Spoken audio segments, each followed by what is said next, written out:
The Human Founder Podcast by Gali Rimon.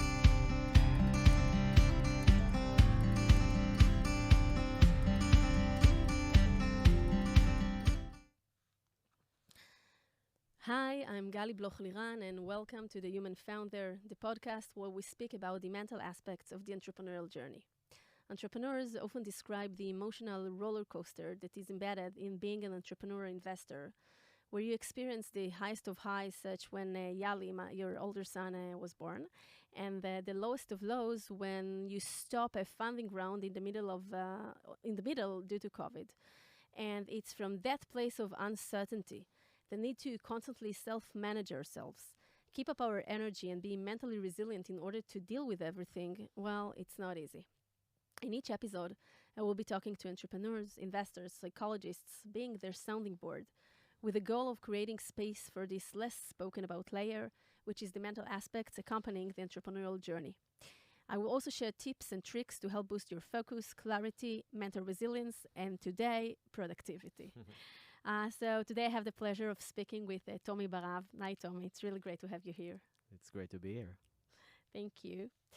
Tommy, you're a visionary entrepreneur driven by the mission to make tools for time accessible for everyone.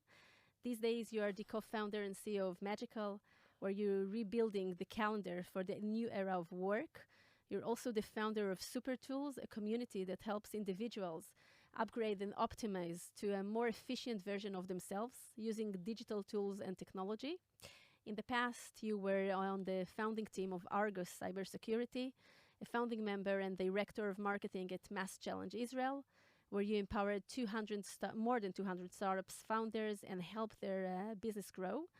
And if that's not enough, you're also the creator and host of the tech and startup podcasts, Odd Podcast and Super Tools, and a happy dad of two, musician and designer, full of so many things. So thanks for coming. Thank you. It's fun to be on the other side. On the other side of the mic, huh? On the other side of the mic, exactly. Actually, in the position of, it feels weird, but fun. So it's on me now, you're saying, huh? It's no. Yeah, but it's really nice to switch from time to time and to get Absolutely. different perspective. Absolutely. I think that if, as a metaphor, switching the places, in different roles in life really gives us a perspective, a new perspective, fresh eyes to see how to address challenges. Absolutely. So take me to your 20s to 30s. What happened there, like in high level, and how it shaped your career? Yeah, I think the most meaningful milestone, my first meaningful milestone was when I was in music school, Rimon. And the lesson there was about entrepreneurship. Basically, I had a class that I had to take every week. And the thing about this class is it's really a simple idea. Like you need to compose and write a new song every week and to play it in front of everyone. And if it's not scary enough, no one can give you feedback. Which is amazing. Like what happened that from a week to a week, from like every week, you had to come up with a new song, not something that you can recycle. And when you actually play it in front of everyone, you just got this amazing experience of just creating stuff for the sake of creating, because you didn't get any feedback. And what I learned from this experience, there is no such thing muse. There is no such thing, like you need to work hard in order to be creative. And this is sort of like was my probably like my first step in the world of entrepreneurship, like being a musician and creating stuff for people just in the sake of creating, and not necessarily kind of owning myself. Or putting my songs in like a secret drawer, but something that can also influence people. And I got like 3 or 4 songs out of it. It was an amazing experience that I received from Rimon. And then I moved to the IDC to study to an actual degree. And during my 3rd year at school, I was I got my second lesson in entrepreneurship, which was under It was a part of the Zell Entrepreneurship Program, Mm-hmm. an amazing program led by Liata Aronson. She changed my life. She's my spiritual mom until now. Sorry, mom, my ritual mom. But yeah, she's also amazing. But yeah, and basically, what you do in this program, you need to pair up with 2 or 3 other co-founders. There are also students from different faculties, and you need to come up with an idea, and you have a year to take it from 0 to 1, basically, to do the ideation process, you know, and to achieve product market fit. And I was lucky enough to be a part of an amazing team called Argus, and we pioneered automotive cybersecurity, and it was my MBA, and until now, like, I remember so much good things about being a part of a company that is in hyper growth, but it also comes with a lot of stress, a lot of imposter syndrome that you probably know. But yeah, for me, I kind of got a door to really understand how entrepreneurship and how building companies work. And it was bittersweet because I had to quit because I felt a lot of stress. I felt that I need a break. I felt that I didn't have this from like my entire 20s was around hustling, just to find a way to leave a mark in the world, leave a dent, leave a legacy without thinking, okay, what is my specific knowledge? What am I good at? What is my real passion? Like, how can I make it sustainable and not just hustle because I need to be busy, but to actually leave an impact that is unique to me. And then I started like exploring. So how many years have you been there? Around 3 years, I will say, like from really the beginning before we had an idea. Was it a difficult decision for you to make? Yeah, absolutely. It was like quitting from a company that you started in a way, and it was a very hard decision, but it was the right decision for me. Like, I knew that if I won't do this step, something will happen, like something will happen to my health and my spirit in a way. And it's really hard to notice in that. I think like the tipping point was when I came back from my honeymoon with my wife, and I felt like this amazing freedom, and like I had space to think about stuff that I want to do. And once I got back, started to feel sick for a long time, for a long period of time. And then I realized that I need to stop, that my body kind of alerts me to take a break and to create some space to think what is really matters to you in life. What are your principles and values? What do you want to create? What is your unique knowledge, specific knowledge that you can bring and make people happy? And it was towards your 30, right? Even before you were... Yeah, it was like so it's pretty between amazing 20, in my this 20s and age 30s. already to pay attention to this and really choose to see Yeah. and to understand how you feel, what is happening with your body, with your mind, with your soul, and, Yeah. and to make tough decisions that are not necessarily what people are expecting from you, or the course, of life, or you're Yeah. part of a very successful future to be very successful cybersecurity company, and you're choosing to leave. And it's very unique to learn how Yeah. to listen to your inner voice that tells you that it might be a great place, but it's not the right fit for Yeah. you at this moment. Yeah, absolutely. I prioritize myself. Like this is like the period, like probably the 2 years from August to what I've been doing now, is like the theme is basically prioritizing yourself, And I think and that and probably also saving yourself in a way. so you said a very strong sentence, to prioritize yourself, Yeah. and to even save yourself. Yeah. And later on, when we'll dive deep into productivity and Mhm. effectivity and effectiveness. So I think that what lies at the bottom of it, to really how we prioritize what's important for us, our values, where we want to go, and to listen to this because it's not the easy thing to do, but it's the right thing to do for us. And this what lies, as far as I believe, in the basis of being effective. But absolutely. We'll get there. Absolutely. I think like one tip here is I did a practice called level 10 life. Do you know this? No.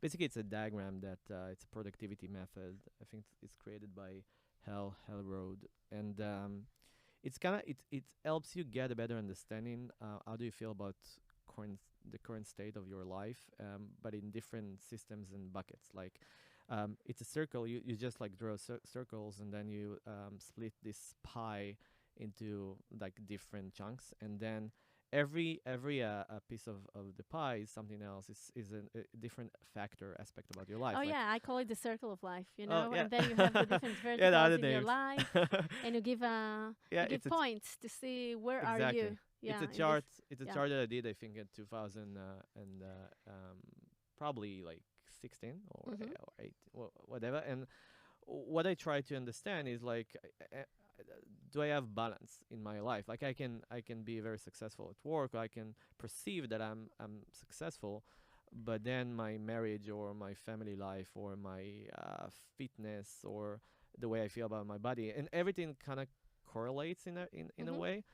So what you want to create, you want to basically get an assessment, which is Mhm. like the first step. Mhm.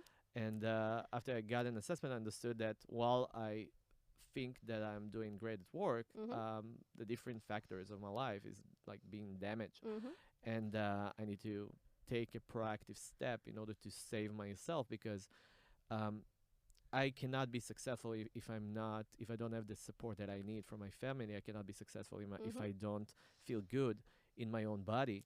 I cannot be successful if I cannot maintain emotions and it's not sustainable. So this is like an experiment, a test that I did, and then I realized like what kind of things I need to do, and what I realized that I need to quit. So before the outcome, maybe two more words about what you just said. So I like to call it the circle of life, and really the methodology for all the entrepreneurs and investors that are listening is actually to create the different verticals, which are career and personal life and friends and leisure time and sports and healthy and nutrition and relationships and all the various aspects of life. And the idea is that it should be like a wheel. And a wheel, in order to be stable on the round, it has to be a circle. And once you give yourself the grade in each one of the verticals, in each one of the segments, and you see that some are at 1, which is the lowest, and some are at the 10, so you see that it's not a perfect wheel, it's not a perfect circle. Absolutely. And then it actually shows you, it reflects you back exactly the same assessment of what you said. And it's like the way that I work with entrepreneurs. So I built a really deep diving questionnaire which is based on this method. And then, in the first time that I give it to them and they answer all the questions, and it's very, very detailed because it's something that I learned from really the things that entrepreneurs are dealing with, every time. So it really puts the spotlight on so many things that without even talking one word, you already see lots of the problems that are coming up through this questionnaire. And it's really an amazing practice that really allows us to see in a very, very clear way where we are and immediately to understand what we want to change, what we want to achieve. And then the question is, what are the prices, the trade-offs that we're willing to pay in order to achieve those goals? And in your situation, you just mentioned that it made you understand that you need to quit your job. Absolutely. I think another trigger, because I couldn't rely only on this assessment. I read a book called Essentialism, which is a great book, and I really recommend every entrepreneur, every investor to read it. And basically, it's a kind of it's an anti-thesis on something that Jim Collins once wrote, which is the undisciplined pursuit of more. Have you ever heard about this sentence? So the undisciplined pursuit of more is basically when where pursuit of greater success leads to loss of focus and less success, which is something ambitious people and especially founders and investors kind of it's a state that you can be, and you need to identify it. What does it mean? Let's say you got to a very good place. You sold a company, or you basically raise a lot of money. Okay, you raise a lot of money as like a first time founder. What happened? You have more opportunities. Like people are starting to like write you in LinkedIn. Hey, we need to work together. We need da da da da da. You need to hire people, so you need to manage more people. You have more traction of investors and customers. So basically, you have more stuff. But what led you to be a successful person in the first place is basically focusing on something, right? Like focusing on specific knowledge that you have, that led you to raise money and led you to create or articulate a great vision. But once you achieve it, and you're getting too busy to listen to customers, you're getting too busy to focus on the first thing that you had to focus at the beginning. You can find yourself in a bad position. Okay, so this book is talks about the undisciplined pursuit of less. So maybe one more word about that, because there's some kind of a paradox in it, right? On the one hand, we want to grow, we want to have more customers, more funding, more products, more features, more money, more everything. And on the other hand, we have to keep our focus in place and to remind ourselves all the time what is essential for us. What are the core things that we want to do? What are the things that we want to address in our day-to-day life, right? Yeah. And entrepreneurs come to invent their startup because they have some passion, some vision. They want to do something. But then when it grows too fast or too big, so it actually it takes them to many other places. And this is maybe what I want to say about it, that it's unsolved, okay? This is a dissonance. This is something that we need to learn to live with and to manage all the time. There's no right 0 or 1. It's all the time in the intersection of this.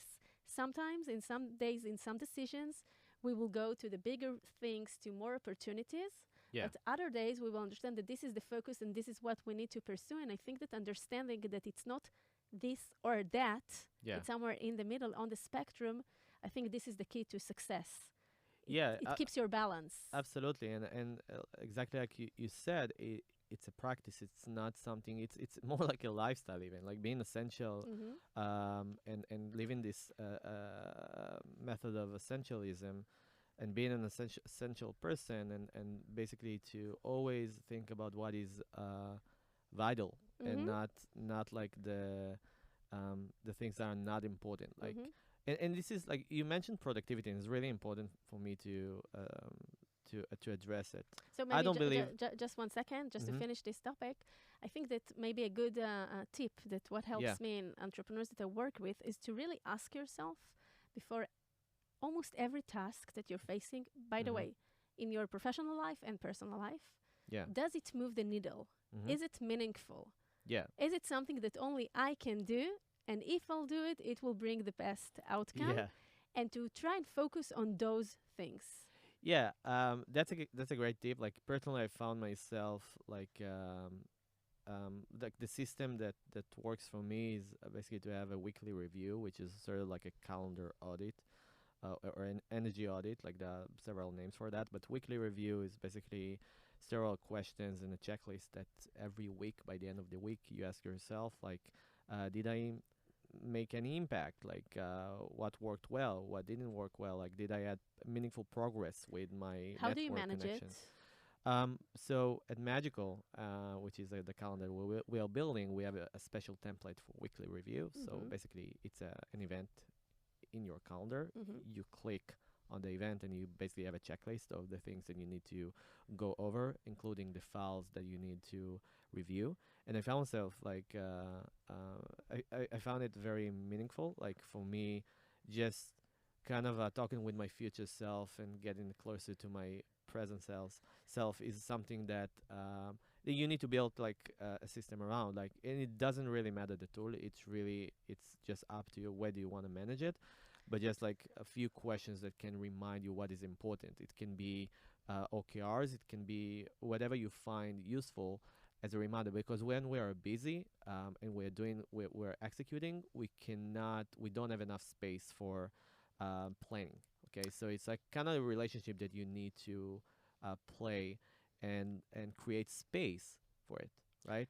I totally agree. And you said the future self and the current self, the present self, that they Yeah. need to speak together all the time.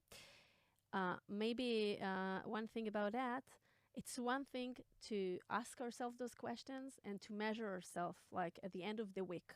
Yeah. But one of the problems is the continuity and the way that we can reflect back on what happened like the week before and 2 weeks before and 1 month before in order to see the learning curve Yeah. and the progress. And this is something that most of us don't do. It's easy for us to reflect back on the current week. But if we want to measure it, comparing it to 1 month ago, Yeah. so how do you do it? Like you go I back, don't it's on the same really- table, you go back to those lists. How do you do Well, it? I don't believe in project management, project management, and I don't believe in like putting high level goals for your life. Like for example, losing weight or like earning X amount of dollars. I really don't believe in that. Why? Because I don't believe that. I believe they are actual distraction for work and for meaningful work. The most important thing is to create, right? Like in our economy, the most important thing is just to create your own shit and sell it and bring impact and happiness to the world. This is what like my end goal. This is what I believe. And if you want to do it effectively, you need to create space for it. Okay, but yeah, of course, there are a lot of different distractions, a lot of stuff that we need to do during the day. We need to support our family, we need to support our employees, we need to do a lot of things. But I found like putting goals out there, it can be effective to communicate to investors, can be effective to communicate to stakeholders and to employees. But I found at our stage, I found it like a bit of like it can create like a toxic environment for people that just for creators. I will give an example. Like what I've been doing for a while is like I like to create systems rather than thinking about the goal. And of course, it's important to think or to create a pitch for your life, like a sales story for your own life. Like what is your vision? Okay, what do you want to do? What do you want to achieve? In my case, it was I want to make tools for time accessible for everyone. This is what I want to do in like for the rest of my life. Now the question is, how can I create systems that will allow me to achieve it daily, not just to have a goal and overfit this goal. Because once you achieve this goal, then you ask yourself, okay, what can I do now? And it's overfitting. What you can do with system is basically to have a checklist. This is what I do, of things that I do and things that I don't do. It's a one page in Notion, and basically it's a Notion. It's sort of like a note-taking app, but it's much more than that. We can talk about it later on. But basically, what you see here is stuff that I do daily, like I meditate daily, because I know that if I meditate, I have I be more like a thinker, I have a clear mind. So it's like a list of do's and doesn't. Yeah, exactly. What enters into your day and what don't? Exactly. Show me. Absolutely. So what like the reason that I like this, because I don't question it. Like sometimes I can modify it a bit, but every day I know there are a set of principles or set of things that I care about that I do, and some stuff that I don't do. And this is something that I find much more effective than goals. This is also a book that I really like, called Atomic Habit, by James Clear. If you're not following this dude, you should. You should. Definitely. But it's basically, it talks about creating systems and not putting or defining goals. Of course, I believe that everyone should have a vision. Another word that might be relevant here instead of system is actually rituals. And once we create rituals which are healthy for us and are aligned with our core values, then I'll have a look in a second. So that's, like you said, we don't underestimate ourselves anymore, and we don't do the negotiation part every time. If we decided we're running 3 kilometers, we simply do it. If we decided we're meditating, we simply do it. If we decided on Tuesdays we're at home at 5 p.m. in order to have dinner with the children, we simply do it. And then we don't first of all, the bad energy, the bad vibes that comes into life when you need to negotiate with yourself disappear. Yeah. And also the time that it takes to do this negotiation with yourself to do it, not to do it, to do it, not. Yeah. You simply eliminate it. Yeah, this is why I like you see the name is the only to-do list that you need, because I kind of ditch my to-do list. I'm not managing my life in any sort of like list now. I of course we are running like a memo. It includes your personal and professional life Yeah, together. yeah, everything is like together. I don't believe in separation. So we have like a memo culture in our company. So we're writing all our thoughts and we're spreading them around. So I don't use any to-do list to actually manage the stuff that I do. But what you can see here, basically, every day it's a template notion that I can share with our audience. It's stuff that I do like meditation, working out, and also some weird stuff like drinking drinking only lemon water and red wine, and then I have like and also this is something that's very important to me: share a new lesson of failure or a time hack with the team, with my team Every day. every day. To share something on Slack. So every day I want to feel that I'm useful and that I'm sharing something with my team.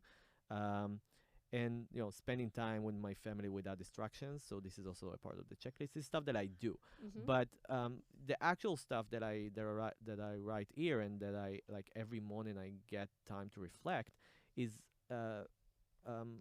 3 different states that I feel most productive. That I for my let's say life's vision. Stuff that I want to read today, something that I want to write today. So it can be like a blog article, can be like a chapter in my book, whatever. And stuff something that I want to shape, which is the actual project that I'm working on now. So it can be like I want to shape like our marketing job description for new hire. And then the most important thing probably in this list is to get 7 hours sleep. Then there's stuff that I don't want to do, stuff that they are repeating like every day. I have the same thing. Don't eat sugar. Don't be late. Don't meet without agenda. Don't be overly apologetic. Is something that I feel that I need to be improved. So everything that I kind of see like this notion of like be better, like be 1% better every day. I just put here. So every time that I get a feedback from my team that creates a pattern in my head, and I want to improve, I just put it in the system, and it repeats itself every day. And you look at this every day, or it's every already day. Internalized within you, and No, you know what's in here? I don't remember anything. Like I definitely need systems and digital systems to capture my thoughts. Of course, important things have this. Important things have this tendency kind of to raise up when over and over again. Like when I remembered when I told you that I had to quit the company that I worked at the beginning. It's a thought that's kind of kept like distracting me. It kept like raising up, and so yeah, I do believe that like important things like usually come back again. But for me, if I want to reflect on the stuff that I care about, I need to put it in a checklist. This is something. And also another recommendation is the Checklist Manifesto. It's a great book about the importance of checklists and how to implement them in your personal work life. So that was great. And 2 things that you said, and I want to dive deeper a little bit. First of all, you mentioned when you had to leave Argos. And you had a lot of thoughts. You were trapped in a loop of thoughts. Yeah. And it happens to us a lot when we have a complicated decision to get, when we need to address something which is not that, we don't feel that convenient with, and we're trapped in a loop of thoughts. And it takes time. It takes a lot of our time and energy. So I know my tools, and I'll share them in a second, but tell me what helps you in those moments. How do you manage it? How do you manage the bad thoughts, the loop of thoughts, the inner stories that you're telling yourself? Because as much as it's psychological and mental aspects, it's also an aspect of productivity and how we manage our time and energy. Yeah, I can tell you how I don't manage it. I don't try to silence, like, I don't try to avoid or to ignore bad thoughts. I tried first to be transparent with them. It's something that I took from Israel Ganot about leadership, which was my first boss.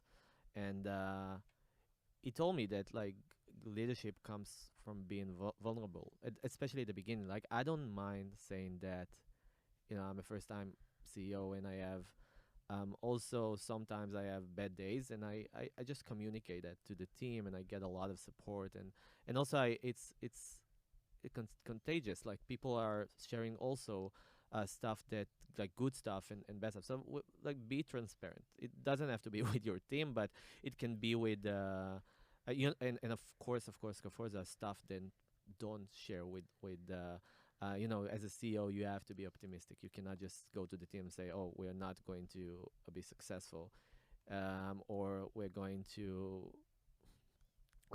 like a bankrupt. I don't know, like stuff Not that everything. I mean, put not some don't good. share. Yeah, put some boundaries around, like, transparency, because radical transparency has Mhm. some price, and you want to really understand what is effective for the company, what can lead a better culture for the company. So if you have a bad day every day, so you're just going to demoralize, like, your entire team. So don't do that, but, like, don't afraid to share that you're a human being, Mhm. right? So be vulnerability is amazing trait. It's something that definitely need to share. Do you also hedge it in time?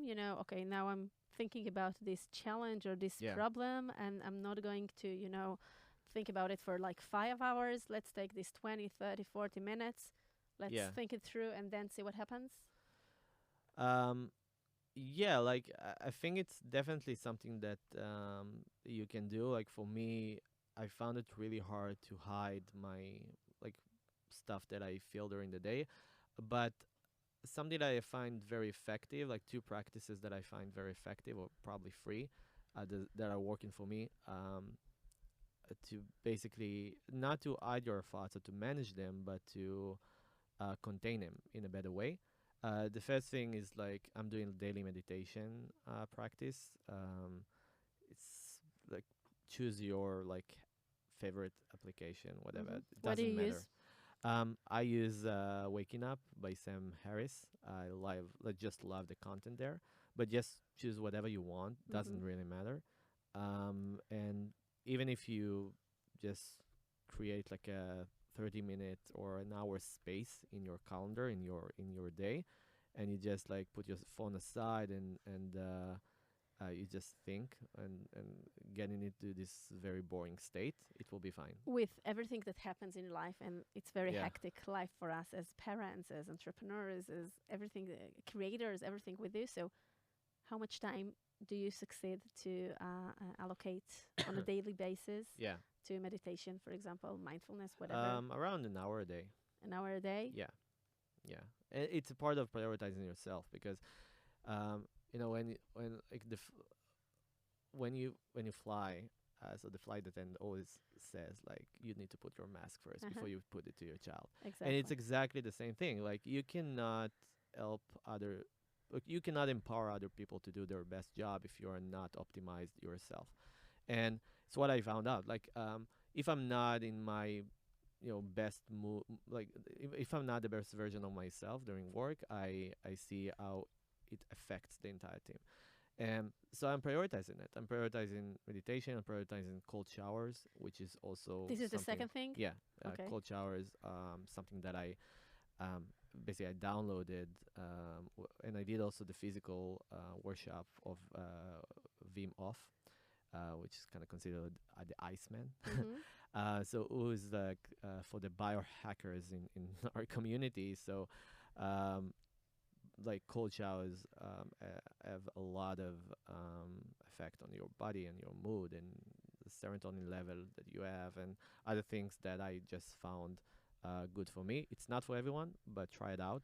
It's something Um, that you do on a, like, weekly base, daily base, whatever? Well, when I say cold shower is a methodology. Like, it's a method that you need to understand. It includes breathing practice, includes like the actual cold shower and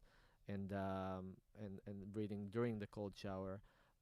So it's not only getting into a shower and like put your uh, put the water and like in a very low temperature. It's not the method. The method is like probably 80% breathing rather than like the shower itself. But yeah, I really recommend for folks like who want to try new things and to try it out. And probably the third one I have to say is gratitude. And here I do two things. One is daily, like this well-known practice of just writing down three things that you're grateful today.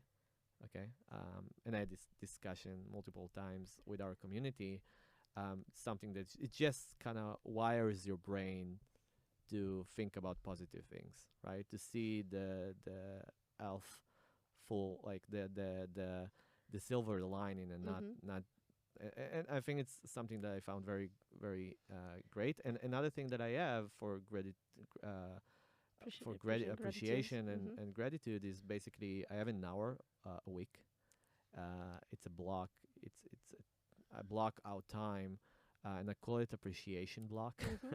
Everything what I do there, I just send out letters to people that help me during the week, and usually it's like physical letters that I write on my iPad and then send it via WhatsApp. So it's like physical, digital kind of thing. But I just write down in my own. What do you write, handwriting. for example? To who do you write? What do you write? Thank you for connecting me to this CEO coach. I had a meeting with him, and it's like it gave me like It great wasn't me? impact. And yeah, and thank you for being a part of this journey. Like I just find it, I feel much better knowing that I gave people the feeling that they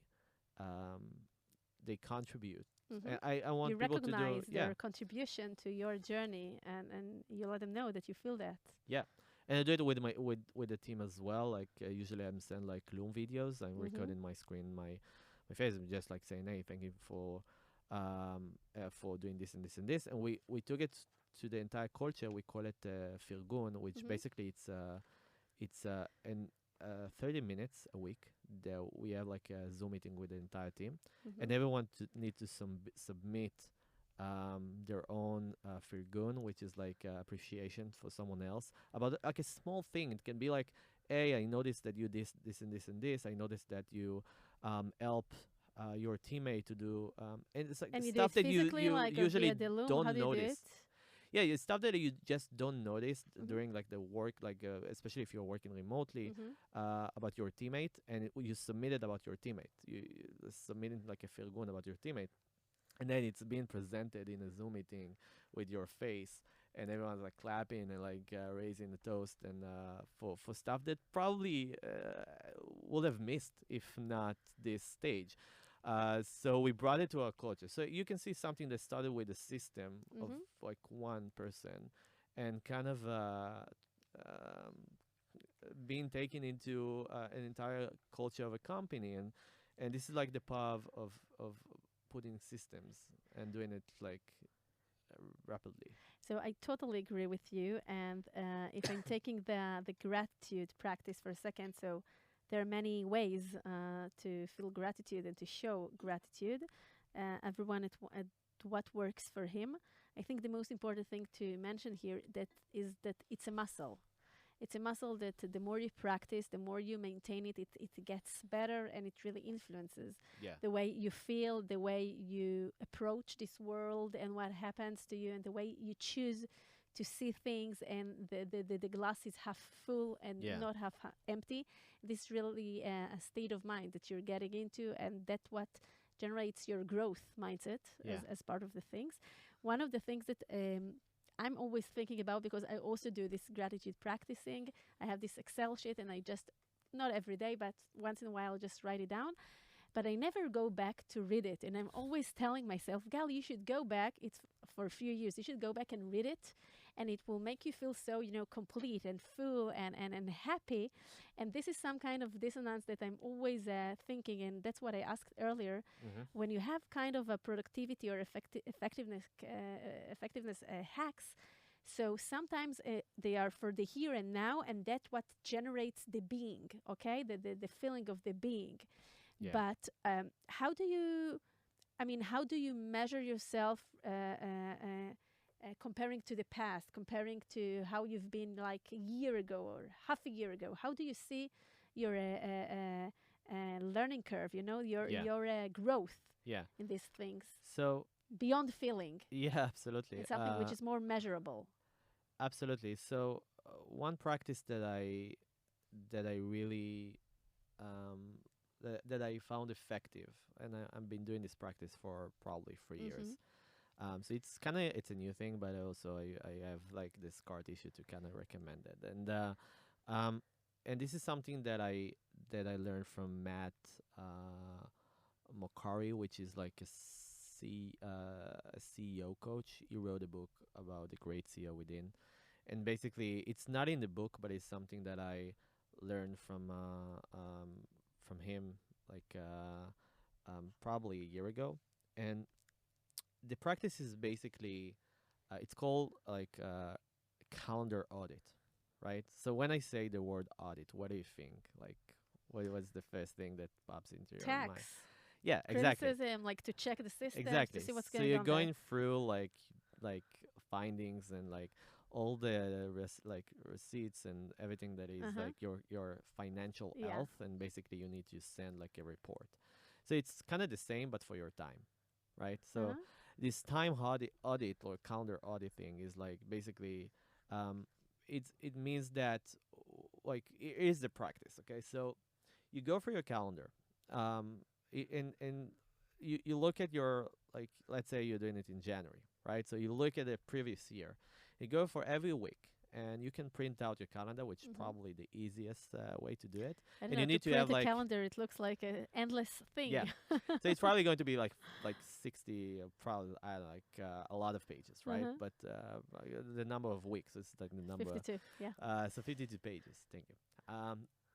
So basically, you print your calendar, and for every week, what you do, you have to basically you need like your printed calendar, and you need markers, right? Like probably green one, a green marker, a yellow marker. And what you do, you circle your calendar events in green. If, and this is the rule, the event boosted your energy, right? So it's kind of I output for the company, I output for your personal growth. So every event that kind of boosted your energy, you mark in green. And all the not circle events, okay, stuff that are not in circle, you try to put it into buckets, okay. And then you try to think about patterns, okay. So the buckets kind of gives you different patterns, okay. So let's say you add like 70% of your events, one-on-one events, are not circled, so they didn't give you any output for the stuff that you do. So now you need to think, okay, what are you going to do with that? So now you have like an assessment of your time database, which is your calendar. You're trying to minimize time waste on and focus on the stuff that kind of drive the most energy for your day. Okay. Now managing your energy is something that is really, really important. It's something that you need as a leader, as a CEO, as an investor. You need to craft. And the way you do it, you try to look up for patterns, and you try to give them solutions. To give you an example, I noticed that I have a lot of events for travel time that didn't like boost my energy, right? So I had to find a solution. Okay, what am I doing with my travel time? So I had to I seek for solutions, and I found like working remotely, it's a better setup for my life in order to reduce like the travel time and to create more. So you need to come up with like KPIs. What do you care about? What do you like? If you want to be, and it's something that I also help a lot of CEOs do, which is sort of like put like KPIs to different buckets of your life. So remember we talked about level 10. So basically try to think about the stuff that deserve your energy. Okay, like categories, not talking about task, but categories. And you can come up with, for me, like the categories was were very straightforward. So like family is a category, networking, like to do more networking, not to get more opportunities for my company. Strategy, so all the strategy calls with my team, with my stakeholders, with my board. Admin and operations, investor relationships, because we are a company that want to define a category, so we need investors and we need to be wise when it comes to fundraising. Inbox processing, so WhatsApp, inbox, email, it's a category. Hiring, reading, and meetings, right? So once you actually kind of put your time into different categories, now you can actually measure it. And you can put KPIs. Let's say you say, I think that my time doing inbox stuff, like my time sorting emails, answering emails, processing WhatsApp, all this kind of stuff, I, as a CEO, should spend like 20% of my life, my time, right? And then you actually, at the end of the year, you can check it. You can see, and I have this like chart here. You can see, you can do like a reality check. You can see, okay, what is like the inbox? I spend on the inbox 25%. Why? How can I actually take time from inbox and bring into networking that you can see I didn't like achieve what I wanted. One of the problems and challenges is I totally agree with the mechanism of what you're saying. But to do it also takes time. Now, it's an investment, right? It's an investment in order to better your procedures, the way that you work, etc., etc. But to really also find the time at the end of the year to sit and analyze all over 52 weeks, etc., etc., and not just analyze. We need the insights, right? It's not enough the data. We need the insights, and then we need to make specific decisions and principles that we will act accordingly. And to do this process, it's not an easy thing. It's actually like budgeting, like pricing, when we need to deal with our bank account and we need to understand on what our expenditures and on what we're wasting our money. It's the same logic exactly to understand on what we waste our time and how we dedicate our time in the right way. And that brings me into this question of what are really the methodologies or the tools, the digital tools that you like to use that really helps in generate it, or maybe this is what you're trying to do in Magical. Like this, sometimes I wish I had this button, that I would press and it would process all my thoughts, which is in the same way that you're thinking about things, but then to analyze it, it takes time. Yeah. And the questions that will follow it is that the digital tools changes all day long. Yeah. So how can we keep up the pace? We can. So we can make decisions, and I believe there are some. It's a new category of tools for time. You see like tools like Notion and Loam and Clay. It's kind of kind of rebuilding the CRM, personal CRM app. Clay. Really recommending you to try it out. These are the co-founders of Ivy, right? I don't know. Yeah. Yeah. Yeah. So basically, the kind of a new category that I like. The name of this category is artificial time. Basically, taking all the resources from different places, like from your calendar, from your CRM, from from the stuff that you read. Like I'm using a service called Readwise. Okay, that you can download it today. It's free, and I plug my Kindle highlights to Readwise, and also podcasts that I transcribe and highlight. So basically, think about all the stuff that you read. It can be in Kindle, articles, notes, snippets, everything that you want to save. You save it through Readwise, which is sort of like a second brain.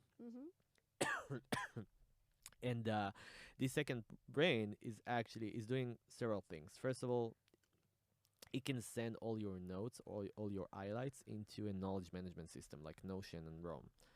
But also it's doing something very smart using space repetition. Space repetition is like a method of learning. So repeating you several times a month or a year about a quote will maximize the chance that you actually remember the quote. right? So what it does is randomly kind of sending me an email every day with quotes that I saved, highlights that I saved in my Kindle, like books that I'm reading online, articles that I saved, tweets that I saved.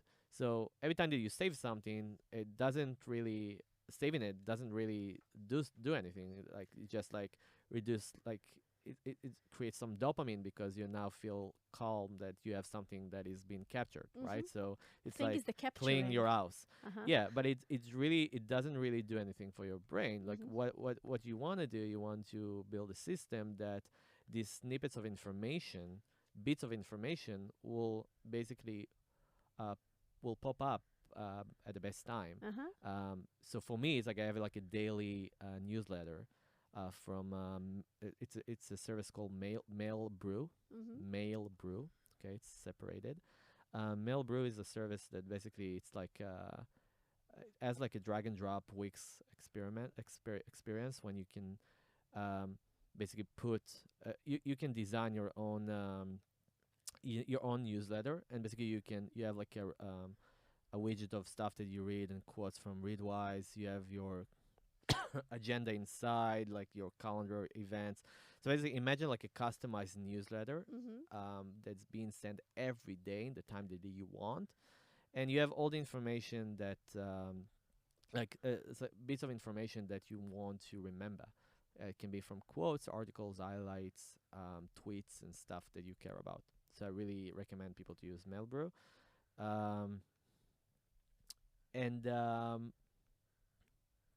Yeah, I think like there's so many tools out there, but I think you need to, if I need to kind of give a tip of how to reduce the noise around on tools, try to select tools that has a lot of flexibility in their product principle. What do I mean? Like instead of like having a dedicated tool for note taking and a dedicated tool for databases and dedicated tool for I don't know, wikis, and like you can use Notion, they're using building blocks in order to help you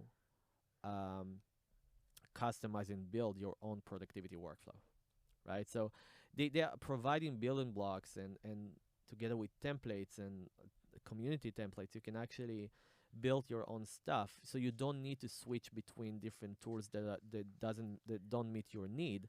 You can actually have Notion, and every time that you need to create a workflow, like the system that I do every day with this, what I call like the only to-doist that I use, like all the repetitive tasks. So I use Notion, but I don't need to implement a new tool for that. I don't need like, so I think what has changed is like basically instead of having a tool for every use case, try to think about something that will be flexible enough that are using like building block a mechanism that can give you the power to actually create the tool that you want, right? So this is the revolution of no code, the no code movement in a way. So, and I think every founder should be a no code founder.